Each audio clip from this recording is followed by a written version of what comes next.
بسم اللہ الرحمن الرحیم۔ پروگرام آج خاور نعیم ہاشمی کے ساتھ۔ ناظرین میزبان کا سلام قبول فرمائیں۔ ناظرین آج ہمارے ساتھ ایک انتہائی نفیس اور میں سمجھتا ہوں کہ شہر کی پسندیدہ ترین شخصیت جناب فاروق امجد میر صاحب ہمارے ساتھ موجود ہیں، اور فاروق امجد میر صاحب کا تعارف کرانا جو ہے وہ میرے خیال میں ایسا ہی ہے۔ فاروق امجد میر صاحب سابق MNA ہے، اور جناب والی یہ تحریک انصاف پنجاب کے صدر رہے ہیں، اور ان کا PTI میں بڑا ایک فعال کردار رہا ہے، اور یہ آج کل سیاست چھوڑ کر بالکل اپنی وکالت پہ توجہ مرکوز کیے ہوئے ہیں۔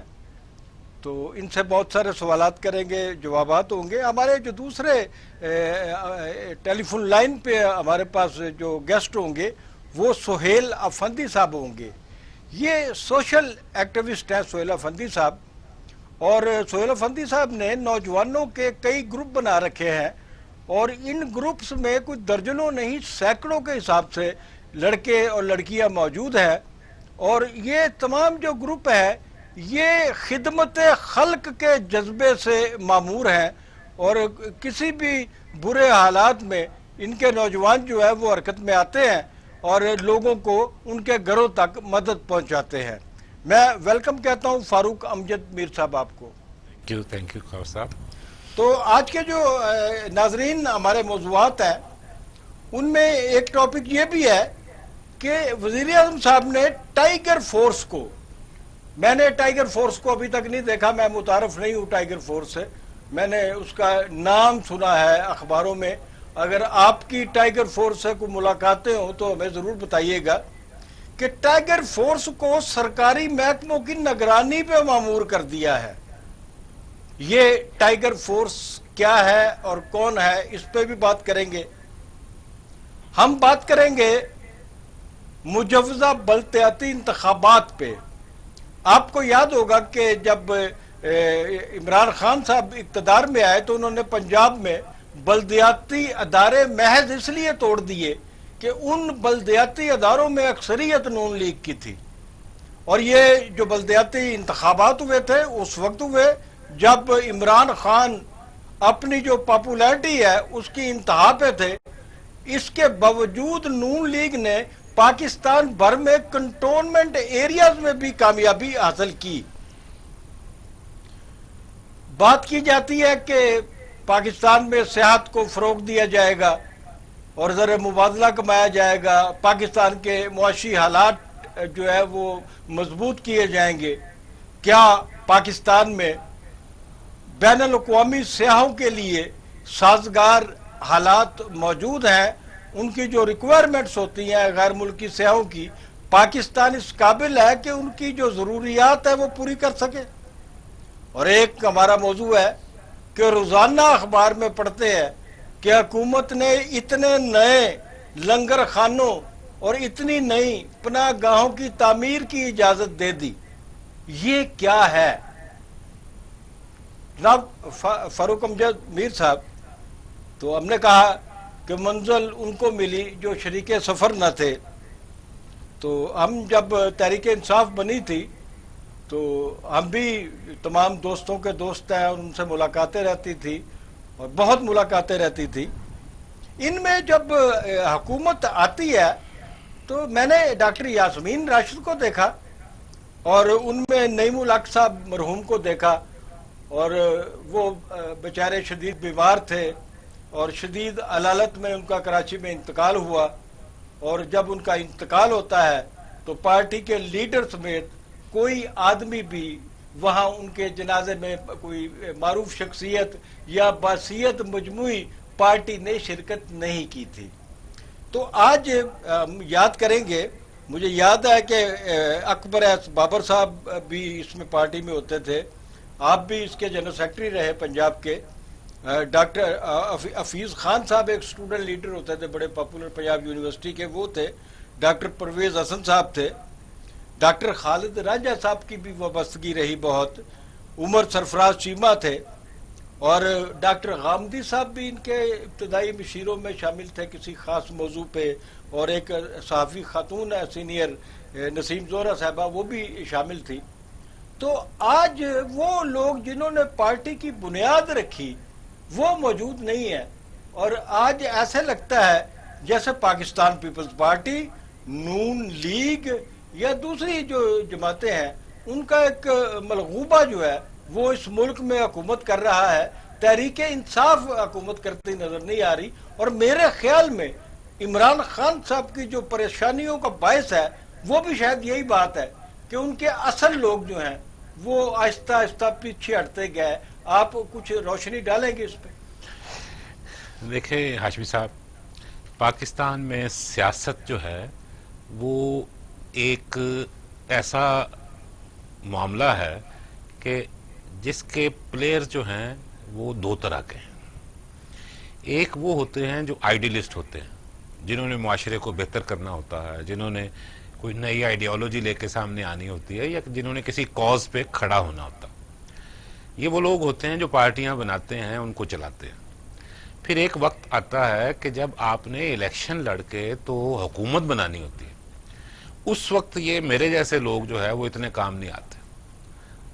آئیڈیالوجی والے لوگ جو ہیں ان کی اس وقت ضرورت نہیں ہوتی، کیونکہ یہ الیکشن لڑ کے جیتنا یہ بڑا مشکل کام ہے. یہ مطلب ایک ایسے آدمی کے لیے جو عوامی نہیں ہے ہمارے معاشرے کے مطابق، اس کے لیے یہ بڑا مشکل کام ہے کہ وہ الیکشن جیتے گا. میں سمجھتا ہوں کہ تحریک انصاف میں اب اگر وہی لوگ جن کا آپ نے نام لیا، میں بھی ادھر ہی ہوتا اور بھی دوست ادھر ہوتے، تو پھر یہ اقتدار میں نہ ہوتے. اقتدار میں آنے کے لیے لازم تھا کہ الیکشن لڑنے کے کھلاڑی جو ہیں وہ آپ کے ساتھ ہوں. وہ ساتھ آئے اور انہوں نے جو ہے وہ الیکشن بھی جیتے. اس حوالے سے آپ ماضی میں کوئی مثالیں دے سکتے ہیں؟ میں اسی پہ آؤں گا. اسی طرح کے لوگ نون لیگ کو اکٹھے کر کے دیے تھے کسی ایک خاص موقع پہ کچھ لوگوں نے، اسی طریقے سے ان کو بھی اکٹھے کر کے دیے ہیں. تو اس لیے آپ یہ سمجھ لیں کہ اب یہ نام بدل کے نون لیگ حکومت میں آ گئی ہے. اب عمران خان کا جو اصل ٹیسٹ ہے وہ دوسرے ٹینیور میں شروع ہونا. آج عمران خان کے پاس ایک بہت بڑا بہانہ موجود ہے کہ میں اگر چاہوں بھی تو اپنی 100% مرضی نہیں چلا سکتا، اس وجہ سے کہ یہ لوگ میرے ہیں ہی نہیں. ان کو جو ہے وہ الیکشن لڑنا تھا، انہوں نے لڑا ہے. میرے نام پہ 15-20 ہزار ووٹ ہر حلقے میں بڑھ گئے ہوئے تھے، وہ ان کو ملنے تھے، اس وجہ سے یہ میرے ساتھ آئے. باقی ووٹ جو کوئی 50-60 ہزار ہیں وہ ان لوگوں کے اپنے ووٹ تھے، اکثریت کے. سوائے اس کے کہ بڑے شہروں میں کراچی لاہور میں کوئی جیت جائے پارٹی کے نام پہ، وہ ایک علیحدہ موضوع ہے. ورنہ الیکشن پاکستان میں وہ شخصیت جس نے لوکل بیلٹ باکس کے اوپر اپنے لوگ کھڑے کرنے ہیں اس نے جیتنا. دو بڑوں میں ادھر لڑائی ہونی ہے تو وہ ایک جو طاقتور ہے اس نے دوسرے طاقتور کو ہرانا ہے تو الیکشن جیتنا. اس وجہ سے پاکستان کے معروضی حالات کے مطابق میں یہ سمجھتا ہوں کہ حکومت میں آنے کے لیے جو چیز ضروری تھی تحریک انصاف نے وہ کی ہے. اب پرانے ممبر اس سے راضی نہ رہیں. میں تو بہت پرانا نہیں تھا، میں اس کے بانی ممبران میں سے بھی نہیں ہوں، لیکن میں 97 کے الیکشن جب یہ ہاری ہے پارٹی اس کے بعد میں شامل ہوا ہوں. لیکن اس کے باوجود میں یہ سمجھتا ہوں کہ میں نے تو پارٹی چھوڑ دی. میں نے تو اعلان کر کے ٹی وی پہ آ کے کہا کہ جی اب یہ وہ پارٹی نہیں ہے جس میں ہم کوششیں کر رہے تھے. اس وجہ سے میں تو آرام سے گھر بیٹھا ہوں، نہ مجھے کوئی ان کے ساتھ کوئی خوشی ہے نہ غم نہیں ہے. وہ اپنے کام کریں، لیکن ظاہر ہے مجھے یہ خواہش تو ہے کہ میرا ملک ترقی کرے، میرا ملک بہتری کی طرف جائے. خان صاحب کا کسی نے بڑا اچھا کہا کہ جی عمران خان صاحب اگر پاکستان کے مسائل کا حل کرنا چاہتے ہیں تو ہر وہ بات جو انہوں نے وزیر اعظم بننے سے پہلے تقریروں میں کہی ہوئی ہے اس پہ عمل شروع کر دیں تو پاکستان بہتر ہو جائے گا. لیکن پارلیمانی سسٹم میں ہاشمی صاحب ایک بڑی پرابلم ہے، اور پارلیمانی سسٹم میں یہ پرابلم ہے کہ اگر آپ نے سسٹم میں کوئی تبدیلی لانی ہے تو وہ 1000 لوگ جو اسمبلیوں میں بیٹھے ہیں الیکٹ ہو کے، قومی اسمبلی میں، صوبائی اسمبلیوں میں اور سینٹ میں، آپ نے ان میں سے اکثریت کو ساتھ چلانا ہے.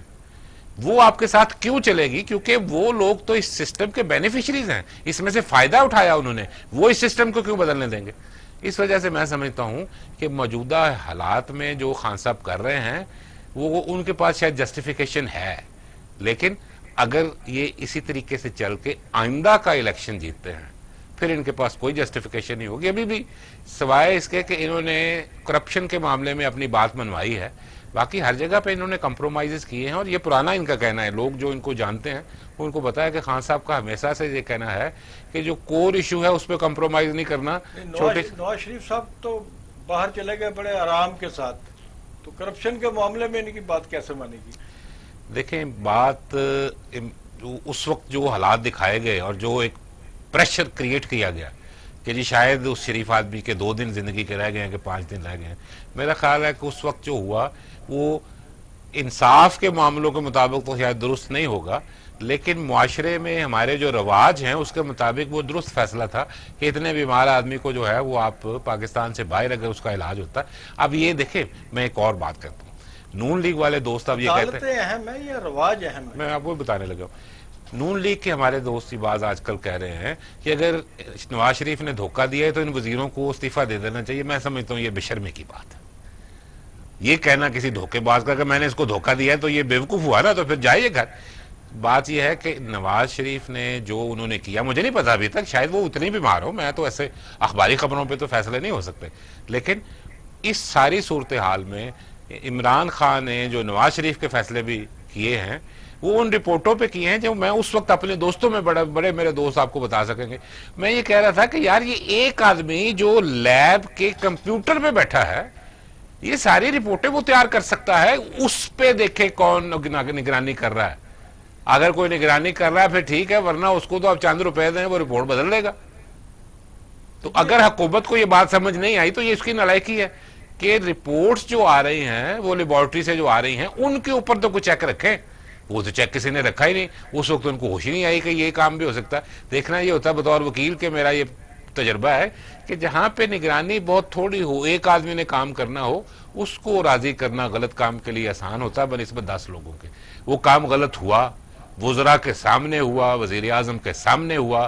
انہوں نے اگر جان بوجھ کے آنکھیں بند کی کسی کی وجہ سے تو وہ اور بات ہے، ورنہ اگر انہوں نے آنکھیں کھولے ہوئے یہ سارا دھوکہ دیکھا تو پھر میں یہ سمجھتا ہوں کہ یہ شاید حکومت نالائکی اپنی سمجھے اس کو، اس میں کوئی اس حکومت کی کوئی بڑائی کوئی نہیں ہے. تو یہ ڈاکٹر یاسمین راشد کو کیوں ٹارگٹ کر رہے ہیں کہ جی اس کے خلاف کارروائی ہوگی؟ دیکھیں، وہ بیچاری ایک ڈاکٹر ہیں اور بڑی اچھی ڈاکٹر ہیں، لیکن ڈاکٹر وہ ہیں کہ بچے پیدا کرنے انہوں نے دنیا میں لانے ہیں، اور خوش قسمتی سے میرے 3 بچے جو ہیں وہ ان کے ہاتھوں سے پیدا ہوئے ہوئے. میری بیگم جو ہے وہ ان کی شاگرد تھی، تو یہ بڑی ہماری ان کی جو ہے وہ ایک یاد اللہ ہے، ہماری بڑی بہنوں کی طرح ہیں. اب اس وجہ سے کہ وہ ایک اصولی بات کر رہی ہیں کہ جب یہ فیصلے ہوئے ہیں، جو رپورٹیں میرے سامنے آئی ہیں، ان رپورٹوں کو دیکھ کے میں نے جو ہے وہ رپورٹس آگے وزیر اعظم کو اور دوسروں کو دی ہیں، میں اس کو اون کرتی ہوں. تو میں یہ سمجھتا ہوں یہ تو کردار کی بلندی ہے جو وہ دکھا رہی ہیں اس وقت. ورنہ تو جب جیسے ہی وہ زمین گرم ہو تو وہ کہتے ہیں کہ بندریا بھی جو ہے وہ فوراً بچہ اپنے نیچے رکھ لیتی ہے، گرم پاؤں اوپر ٹھنڈے رکھتی ہے. تو انہوں نے اگر کھڑا ہو کے وہ قربانی دے رہی ہیں اور وہ اون کر رہی ہیں غلطی کو، اگر غلطی وہ ہے تو میں سمجھتا ہوں اس کی بڑائی ہونی چاہیے. تو آپ کے خیال میں دوسرا جو رخ ہے اس تصویر کا، دوسرا اور نمایاں رخ، وہ پاکستان کی ڈکلائنڈ جو معیشت ہے، گہرائی میں ڈوبی ہوئی، تو اس کے لیے آپ کے خیال میں حکومت اس دلدل سے باہر نکلنے کا کوئی راستہ اس کے پاس ہوگا؟ دیکھیں، اب جو ہے جو آج کے دن تک کرونا اور دوسرے چیزوں کی وجہ سے حکومت کو کوئی بریدنگ سپیس ملتی رہی ہے، یہ بہانا وہ بہانا، یہ پیسے دینے یہ وہ دینے. اب میرا خیال ہے آج کے بعد یا 10 دن پہلے سے بعد سے اب حکومت کے پاس کوئی جسٹیفیکیشن نہیں ہے. اگر اکانومی اپنی یہ بہتر نہیں کرتے اگلے 6 مہینے میں 8 مہینے میں تو میرا خیال ہے کہ پھر اس حکومت کی ناکامی ہی ناکامی ہے اور کوئی کامیابی نہیں. راستے ہیں ان کے پاس؟ راستے ہیں، راستے ہر جگہ ہوتے ہیں، راستے ہر جگہ ہوتے ہیں. دیکھیں، میں آپ کو سب سے بڑی بات بتاؤں، میں ایک وکیل تو ہوں لیکن میں وکیل ہوں، بزنس کا وکیل ہوں. میرے کلائنٹ جو ہیں وہ بزنس والے لوگ ہیں. پاکستان میں جتنا غیر ملکی سرمایہ آنا چاہتا ہے، ہمارے جوڈیشل سسٹم کے ڈیلیز کی وجہ سے وہ یہاں پہ پیسہ نہیں لگاتے. وہ ہمارے کانٹریکٹس کی پابندی نہ ہونے کی وجہ سے یہاں پیسہ نہیں لگاتے. وہ کانٹریکٹس کے انفورسمنٹ نہ ہونے کی وجہ سے پیسہ نہیں لگاتے. وہ اپنے ٹریڈ مارک کی پروٹیکشن نہ ہونے کی وجہ سے یہاں پیسہ نہیں لگاتے. اس لیے ہم جو ہمیشہ اسپیشل کورٹس بناتے ہیں دہشت گردوں کے لیے، فلاں کے لیے اور فلاں کے لیے، اسپیشل کورٹس فورن انویسٹمنٹ کے لیے بھی بنانی پڑے گی آپ کو، جہاں پہ ان کو 3 مہینے میں 6 مہینے میں فیصلے ملیں۔ ایک کیس جو ہے وہ عام عدالت میں جب چلا جاتا ہے کسی فورن کمپنی کا، تو وہ جو ہے وہ 15 سال اسی کام پہ لگے رہے تو انہیں تو واپس نہیں آئیں گے وہ کدھر۔ اس وجہ سے پچھلی دفعہ بھی پچھلے 2-3 سال سے جو ایز آف ڈوئنگ بزنس ان پاکستان جو ورلڈ بینک جو تیار کرتی ہے اپنی ایک رپورٹ اور اس کو جو وہ آگے چلاتی ہے، اس میں ہم ان کی ورلڈ بینک کی مدد کر رہے ہیں، لیکن ہم جس نتیجے پہ پہنچے ہیں وہ یہی ہے کہ جب تک آپ لوگوں کو گارنٹی دیکھیں، قانون کا کیا کام ہوتا ہے؟ قانون کا کام یہ ہوتا ہے کہ آپ پریڈکٹ کر سکیں کہ اگر میں یہ کام کروں گا تو کل یہ ہوگا، پرسوں یہ ہوگا، 3 مہینے بعد یہ ہوگا۔ اگر آپ کو یہ پتا ہے کہ میں یہ کروں تو کل پتہ نہیں کیا ہوگا، تو کون اربوں ڈالر لا کے ادھر لگائے گا؟ اس وجہ سے پریڈکٹیبلٹی ہمارے سسٹم میں نہیں آ رہی، وہ لانی چاہیے۔ اور پرائم منسٹر کو اگر کوئی یہ بتا رہا ہے تو بہت اچھی بات ہے، اگر نہیں بتا رہا تو ان کو کسی کو بتانا چاہیے کہ سسٹم جو ہے وہ کم از کم ان کے لیے اگر اسپیشل کورٹس بنانی ہے کسی کے لیے تو وہ فورن انویسٹمنٹ کے لیے بنائیں۔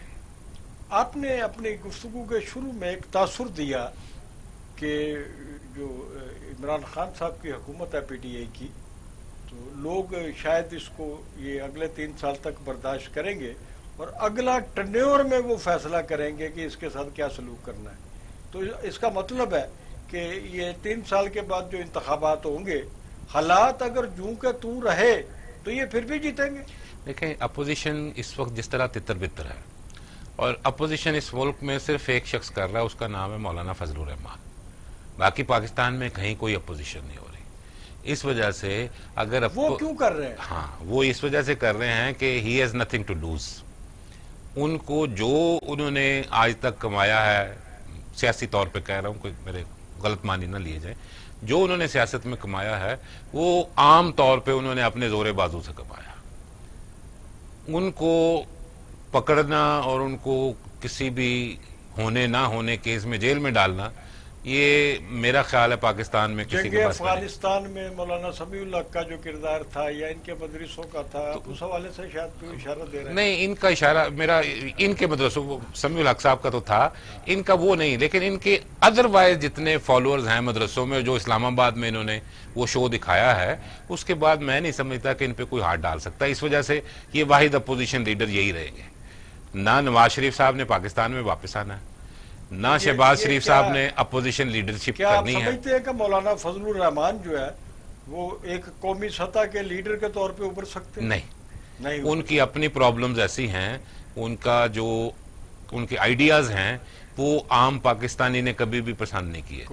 اس وجہ سے وہ جس طرح اپوزیشن کر رہے ہیں، اس پہ ان کے مخالفوں کو اور خاص طور پہ عمران خان کو میرا خیال ہے کوئی فکر نہیں ہے کہ یہ کل کو پاپولر لیڈر ہو جائیں گے۔ انہوں نے وہی 8-7% ووٹ جو ہیں وہی لینے ہیں، جتنا مرضی وہ زور لگا رہے ہیں۔ یہ شاید کہہ رہے ہیں کہ پاکستان پیپلز پارٹی اور پاکستان مسلم لیگ نون جو ہے، ان کا جو آنے والا ایک عرصہ ہے، مستقبل قریب کہہ لیں، ہم دور نہیں جاتے، تو ان کی کوئی سٹینڈنگ نہیں ہے، کوئی فیوچر نہیں ہے، کوئی انتخابی فیوچر نہیں ہے، کوئی پولیٹیکل فیوچر نہیں ہے۔ سارا کچھ ان کا ہے، لیکن نون لیگ میں ابھی تقسیم در تقسیم مجھے نظر آتی ہے سیاسی طور پہ۔ میں سمجھتا ہوں کہ یہ جو ابھی تک محترمہ مریم نواز کا ایک اپنا سٹینڈ ہے، ان کا ایک طریقہ ہے، اور شہباز شریف صاحب کا اپنا ایک طریقہ ہے، یہ ابھی تو چھپی ہوئی ہے بات اور ظاہر سامنے نہیں آ رہی۔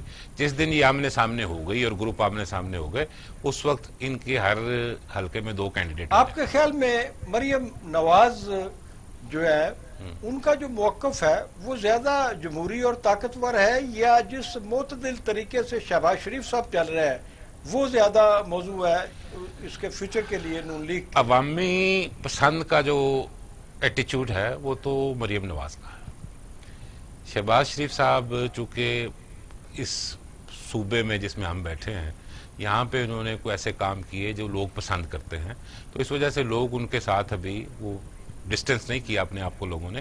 لیکن اگر الٹیمیٹلی دونوں آمنے سامنے ہوں گے، چچا اور بھتیجی، تو میرا خیال ہے کہ عوامی جو پذیرائی ہے وہ بھتیجی کو شاید زیادہ۔ اچھا جی، یہ چاچا بھتیجی کا جڑا رشتہ ہوتا ہے، یہ تو شریکہ بھی آخر نے؟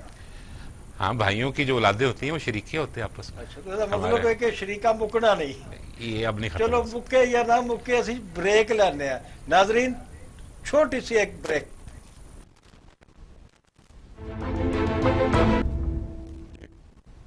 ناظرین پروگرام آج خاور نعیم ہاشمی کے ساتھ ہم پھر حاضر خدمت میں آپ کی خدمت میں حاضر ہیں. تو ذکر کیا تھا میں نے سہیل افندی صاحب کا کہ یہ شہر کے بہت بڑے سوشل ایکٹیوسٹ ہیں اور بڑی فلاحی سرگرمیوں میں یہ حصہ لیتے ہیں. انہوں نے بڑے ینگسٹرز کے گروپ بنا رکھے ہیں, ایکٹیو گروپس, اور ان کا جو مشن ہے وہ انسانیت کی خدمت ہے, ضرورت مندوں کی مدد کرنا ہے. تو سہیل افندی صاحب پروگرام میں آپ کو سلام پیش کرتا ہوں, خوش آمدید کہتا ہوں. جی وعلیکم السلام, تھینک یو ویری مچ. میری خوش نصیبی ہے آپ جیسے اتنے سینئر صحافی نے مجھے اپنے پروگرام میں دعوت دی, اور جبکہ مبارکباد بھی میں آپ کو دینا چاہتا ہوں. میں اور دوسرے پروگرام بھی دیکھ رہا ہوں, دوسرے چینل پہ بھی صرف بارش کے علاوہ پانی کے علاوہ کچھ نہیں دکھا رہے ہیں. ایک دوسرے کو اٹھا کے ایک دوسرے کے چینل پہ لگا رہے ہیں. آپ عوامی سطح کے سوالات لے کر آ رہے ہیں, لوگوں کے لیے مسائل کو اٹھا رہے ہیں, تو آپ مبارکباد کے بہت مستحق ہیں. شکریہ. فاروق امجد میر صاحب آج ہمارے مہمان ہیں. ماشاءاللہ ماشاءاللہ, میرا بہت پیار بھرا سلام ان کے لیے, میرا بہت احترام, میرے ہیرو ہیں یہ. جناب آپ ہمارے بھائی ہیں اور ہمیشہ آپ سے مل کے خوشی ہوتی ہے. بہت شکریہ سر. بہت مہربانی, بہت مہربانی جی.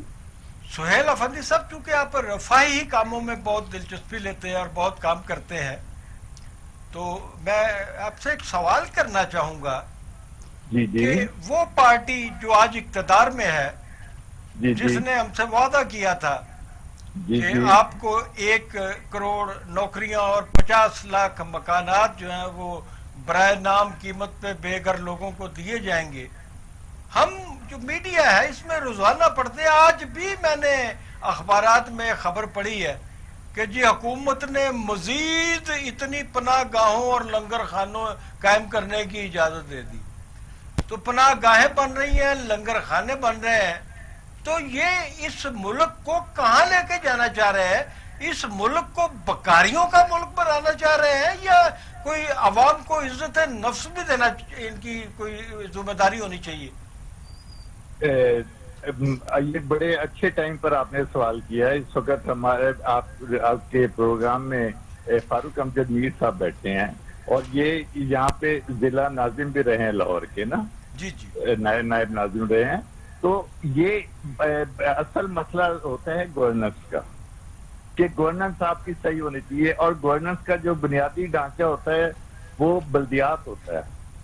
اگر آپ جو لوکل باڈی سسٹم ہوتا ہے نا, یہ جیوگرافیکلی جتنے لوگ آپ نزدیک ہوتے ہیں, آپ اپنے مسائل کا حل خود ڈھونڈتے ہیں, آپ اپنی نوکریاں خود کریٹ کرتے ہیں, آپ کا کانسٹیٹیوشنل رائٹ ہوتا ہے, آپ کے پاس فنڈ ہوتا ہے, آپ جنریٹ کرتے ہیں, آپ ٹیکس لے سکتے ہیں, آپ اپنے وہاں پہ لوکل لوگوں کے مسائل حل کرتے ہیں. لیکن آج تک سب لوگوں نے اس جو یہ تھرڈ ٹائپ آف گورنمنٹ ہے, ایک سینٹرل ہے, ایک فیڈرل ہوتی ہے اور ایک پروونشل, ان کو کبھی رائٹ نہیں دیے, اور کروڑوں روپے کے الیکشن کروا کے یہ لوگ ان کو رائٹ نہیں دیتے کہ عام آدمی تک ان کا ریلیف پہنچے نا. عام آدمی سے ان کا انٹرسٹ نہیں ہے, اور یہ کہتے ہیں کہ یہ اگر ایکٹیو ہوں گے تو بہت بڑا جو ویکم ہے نا ان کے نہ ہونے سے, اس سے ان کے MPs MNAs خوش رہیں گے, ان کو فنڈ دیں گے, ان کے ہاتھ سے ان کی حکومتیں مضبوط رہیں گی.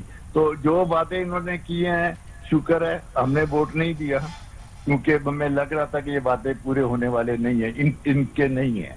کیونکہ اگر آپ ادھر ادھر سے اکٹھے کر کے نظریاتی لوگوں کو چھوڑ کر ان کو لے کر آئیں گے تو میں نہیں سمجھتا کہ یہ مسائل حل کریں گے, اور آئندہ بھی مجھے کوئی 1% چانس نہیں ہے کہ لوگوں کے مسائل یہ حل کر سکیں گے. میرا اس میں بتائیے گا کہ ابھی پنجاب حکومت نے وہ فنڈز جو بلدیاتی نمائندوں کو دیے جاتے ہیں, اور یہ ہمیشہ پھڑ رہا ہے ہر حکومت میں کہ جو اراکین صوبائی اسمبلی ہوتے ہیں, اراکین قومی اسمبلی ہوتے ہیں, تو ان کا مطالبہ ہوتا ہے کہ یہ ترقیاتی منصوبے ہمارے ہاتھوں سے تکمیل جانے چاہیے اور یہ فنڈ ہمیں ملنے چاہیے. اور پنجاب حکومت نے ابھی اعلان کیا ہے کہ وہ نہ صرف پنجاب اسمبلی کے ارکان کو بلکہ قومی اسمبلی کے ارکان کو بھی ترقیاتی جو فنڈز ہیں وہ دیں گے. میرا آپ سے سوال اس میں یہ ہے کہ یہ جو پیسے ہیں ترقیاتی فنڈز کے، یہ عوام کی بنیادی ضرورتوں پہ پہلے خرچ کرنا ترجیح ہونا چاہیے یا ترقیاتی کاموں پہ؟ دیکھیے ترجیح تو عوام کو ہونی چاہیے نا، people of the government for the government by the government, ٹھیک ہے. تو یہ جو ان لوگوں کو دیتے ہیں ان کو اپنے اقتدار کے لیے دیتے ہیں. ایم این اے کا کیا کام ہے؟ اس کا کام ہے لیجسلیشن کرے. ایم پی ایس کا کیا کام ہے؟ ان کا کام ہے لیجسلیشن کرے. یہ بلدیاتی اداروں کا کام ہے. گڈ گورننس یہ بنیاد ہوتی ہے نا گڈ گورننس کی. اگر آپ کی بنیاد ہی نہ ہو تو اوپر تک کیا آپ لے کر جائیں گے؟ تو یہ جو 2 سال ابھی انہوں نے یہ ختم کیا ہے ان کے جو پنجاب حکومت نے، تو اس کو تو سپریم کورٹ میں بھی چیلنج ہو گیا اور انہوں نے کہا جی ہمیں یہ 2 سال دیں، ہمیں 23 تک کے لیے ہمیں دوبارہ اجازت دی جائے. تو وہ بھی کیس ابھی میرا خیال سے سپریم کورٹ میں پینڈنگ ہے. چلے افندی صاحب یہ بتا دیں کہ آپ نے یہ تو آج واشگاف الفاظ میں کہہ دیا کہ آپ نے عمران خان کو ووٹ نہیں دیا، بڑی بہادری ہے آپ کی. لیکن ماضی میں جن جماعتوں کو آپ ووٹ دیتے رہے وہ آپ کی توقعات پہ کتنا پورا اترے؟ دیکھیں میں یہ سمجھتا ہوں کہ مجھے اس میں پیپلز پارٹی کا دور بہتر لگا ہے. اس کے اندر جو 18th امینڈمنٹ آئی ہے اور اسی کے اندر یہ بلدیاتی اداروں کا قانون بھی اسی کے اندر آیا ہے. یہ ہمارے آپ کے ساتھ سینئر لائر ہیں، ہمیں بہتر گائیڈ کر سکیں گے اس میں. یہ بھی جو صوبوں کو رائٹ دیا ہے کہ یہ بلدیاتی نظام کو لے کر آئے تو یہی لے کر آئے ہیں. تو جو انہوں نے توقعات تھی روٹی کپڑا مکان، اور اس کے بعد آپ دیکھیں ان کو ٹائم کتنا ملتا ہے، 2 سال 3 سال، 2-3 سال میں کس طریقے سے حکومتیں چلیں گی. اور یہاں پہ پاکستان میں آپ کو حکومت ملتی ہے، اقتدار ملتا ہے، اختیار جب تک نہیں ملے گا نہیں کر سکیں گے. یہ thank you very much Sohail Effendi صاحب، بہت بہت شکریہ.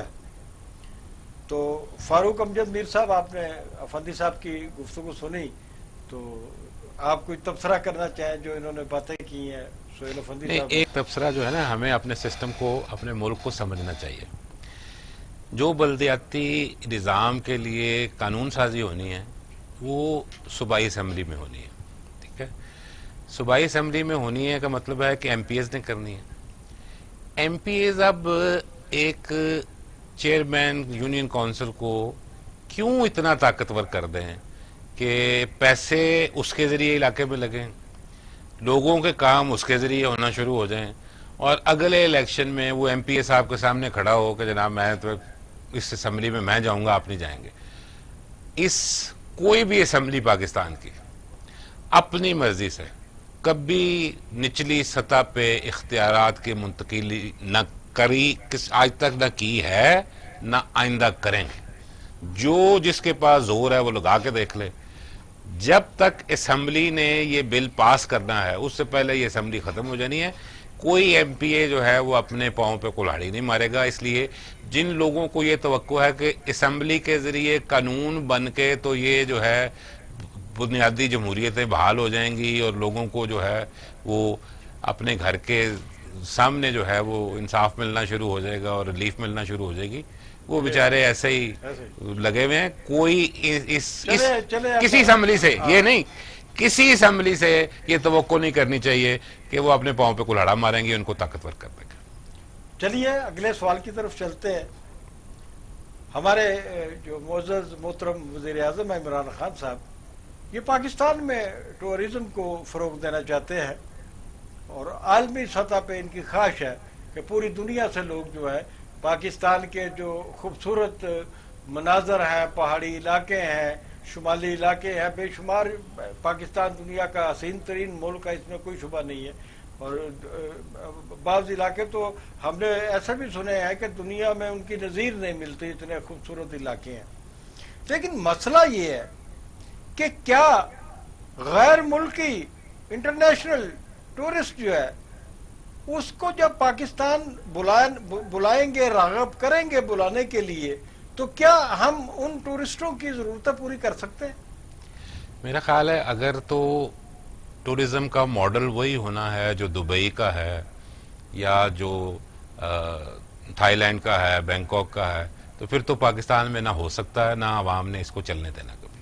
ٹھیک ہے، یہ نہیں ہو سکتا. اگر یہ آپ کہہ رہے ہیں نہیں ہو سکتا نہیں ہو سکتا تو پھر غیر ملکی ٹورسٹ آپ کے ملک میں کیوں آئے گا؟ ہاں، یہ بات جو ہے دیکھیں، ہر دکان اگر ایک ہی طرح کے آلو رکھ کے بیٹھ جائے گی نا تو پھر ان کے درمیان کمپٹیشن ہے. دنیا میں 1 کروڑ آدمیوں نے اگر نکلنا ہے ٹورزم پہ تو وہ 10 لاکھ ادھر چلے جائیں گے، پیرس میں چلے جائیں گے، لندن میں چلے جائیں گے، بینکاک کچھ چلے جائیں گے، کچھ دبئی چلے جائیں گے. پاکستان ان لوگوں کے مقابلے میں نہیں آ سکتا. پاکستان میں ٹورزم جب بننا ہے اس کے لیے ایک ہی بنیاد ہے، فیملیز کے لیے. جب گورا بھی نکلتا ہے کہیں اور فیملی ساتھ ہو تو پھر وہ اس کو لے کے کبھی جو ہے وہ بینکاک نہیں جاتا اور وہ کبھی جو ہے اس کو لے کے دبئی نہیں جاتا. اس لیے آپ نے اگر ٹورزم پاکستان میں کرنا ہے، ایک جو ٹورسٹ آئے اس کو پروٹیکشن ہو، اس کو ڈر نہ لگے کہ میرے ساتھ کیا ہوگا. دوسرا یہ ہے کہ سہولتیں رہنے کی، کھانے پینے کی درست ہوں اور فیملیز اپنے بچوں کے ساتھ نکل کے 5 7 10 دن بغیر کسی فکر کے وہ گھوم سکیں، پھر سکیں. میرا خیال ہے یہ ماڈل پاکستان کے لیے بہترین ہو سکتا ہے. جو ماڈل آپ نے شروع میں دیکھا کہا جو وہ پاکستان میں نہ صرف یہ کہ آ نہیں سکتا، پاکستان کے عوام بھی اس کو ایکسیپٹ نہیں کریں گے. یہ فاقے رہ لیں گے، یہ کام نہیں کریں گے. اس وجہ سے اس ساری صورتحال کو دیکھتے ہوئے میرا خیال ہے کہ ایک ویژن دینی چاہیے پرائم منسٹر کو اپنے ٹورزم کے لیے. آپ نے دیا نا جی، بہت خوبصورت ویژن دیا آپ نے. آپ مقابلے میں ان کے جا ہی نہیں سکتے. آپ نئی دکان کھول لیں، اس میں جو ہے وہ آپ ساری دنیا آلو بیچ رہی ہے، آپ کریلے رکھ کے بیٹھ جائیں. وہ کریلے خریدنے والا بھی تو ہوگا نا. اگر دنیا میں 100 کریلے خریدنے والے ہیں، 50 آپ کے پاس آ جاتے ہیں. آپ دیکھیں ابھی سکھ آ رہے ہیں نا ہمارے ملک میں، وہ مذہبی اس کے مجبوری سے آ رہے ہیں. اسی طریقے سے ہم بدھسٹ کو بھی اٹریکٹ کر سکتے ہیں، وہ ہم کر نہیں رہے. لیکن یہ چھوٹی چنک ہے. بڑا چنک جو ہے وہ فیملیز کا ہی ہوگا. جب وہ اپنے 15 16 سال کے بیٹے بیٹی کو لے کے نکلتے ہیں، وہ ان جگہوں پہ نہیں جاتے، نہ وہ شراب پینے کے لیے ان کے ساتھ کسی جگہ پہ. وہ جب جوان ہو جاتے ہیں، سارے ماں باپ بھی بڑے ہو گئے ہوں، بچے بھی بڑے ہو گئے ہوں، یہ سیر پہ اکٹھے نہیں جاتے. وہ سیر میں یہ اسی وقت جاتے ہیں جب بچوں کی عمر 12 سال تک ہے، ماں باپ جو ہیں وہ 40 42 45 کے قریب ہیں، فیملی اکٹھی نکلتی ہے. آپ ان کو اٹریکٹ کریں. مطلب یوتھ کے لیے، جو ویسٹرن یوتھ ہے اس کے لیے یہ سمیت پیرنٹس کے علیحدہ سے جب یوتھ جانا شروع ہوگی وہ بھی ادھر نہیں آئے گی. جب پیرنٹس فیملی جب نکلے گی اس کے لیے پہلی 3 4 چوائسز میں ایک پاکستان لازمی ہوگا، اگر جو میں نے کہا یہ سہولتیں آپ پیدا کر دیں. گڈ. اچھا، ایک خبر یہ ہے کہ پاکستان کی جو موجودہ حکومت ہے کہ انہوں نے کچھ ٹائیگر فورس ہے ان کے پاس، تو ابھی کچھ امدادی معاملات میں بھی ضرورت پڑی تھی تو عمران خان صاحب نے کہا کہ ٹائیگر فورس جو ہے وہ عوامی خدمات انجام دے رہی ہے کئی ہنگامی صورتحال میں. تو یہ ٹائیگر فورس کے بارے میں آپ کچھ بتائیں گے؟ کیونکہ آج وزیر اعظم صاحب کا ایک میڈیا ہاؤس کی لیڈ سٹوری ہے کہ عمران خان نے سرکاری جو دفاتر ہے وہ ٹائیگر فورس کی نگرانی میں دینے کا اعلان کر دیا ہے. کہ یعنی کہ یہ نامعلوم لوگ جو ہے جن کو میں نہیں جانتا ٹائیگر فورس کو، یہ پبلک سروسز کی نگرانی ان کے حوالے کر دی جائے گی. تو اس فیصلے کی کیا کوئی قانونی حیثیت موجود ہے؟ نہیں، میرا خیال ہے کہ یہ خبر سمجھانے میں یا غلطی لگی ہے یا پرائم منسٹر کو غلطی لگی. ایسی کوئی فورس نہ بن سکتی ہے قانون میں جو نگرانی کرے سرکاری اداروں کی، نہ بننی چاہیے، سوائے اس میں کہ جو اچھے لوگ ہوں گے بیچارے وہ پیچھے پیچھے رہیں گے. ان میں سے چند بلیک میلر جو ہیں، میرا کام کر نہیں تو میں لے کے جلوس آنا، وہ جو ہے وہ لوگوں کو تنگ کریں گے. ایسے لوگ جو ہے ان کے ذریعے آپ عوامی خدمت کراتے ضرور ہیں، وہ کام آپ کریں. ایک فورس بھٹو صاحب نے بھی بنائی تھی، بڑے بدنام ہوئے تھے. FSF بھی انہوں نے بنائی اور ویسے وہ والنٹیئر فورس بھی بنائی اور وہ سارا کچھ. اگر آپ اس طریقے کی کوئی فورس بنائیں گے تو سوائے بدنامی کے کچھ حصے نہیں آنا. ان لوگوں سے آپ خدمت کا کام ضرور لیں. نگرانی کا کام یہ نہ کر سکتے ہیں، نہ ان کو کرنا چاہیے، نہ ان کے ذمہ دینا چاہیے. جو ایسی سوچ رکھتا ہے وہ آئین پاکستان کو بھی نہیں سمجھتا.